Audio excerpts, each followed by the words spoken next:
Hi everybody, here is Luke. Have you ever borrowed someone's phone for a second and suddenly they are digging through their phone? That's over. Your iPhone has a great feature called guided access that we are going to talk about today. So first, we will open the settings, we will open accessibility, scroll down and click on guided access. We will enable it. You can set the permission to Face ID as well. It's up to you. And we will turn on the accessibility shortcut as well. What that actually means is that we triple click the disable button to enable it.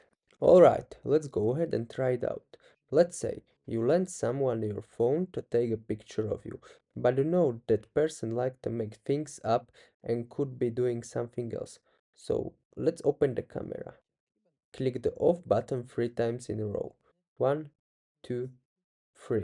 And we are in the menu. We click on start and it asks for the password to log back in.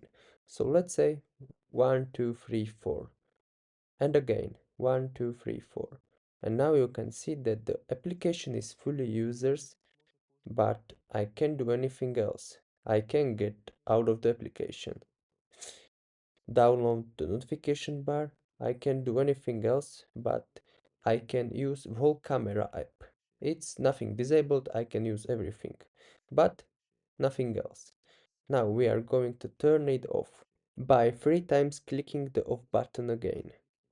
We enter our password and we click on the end in the left top.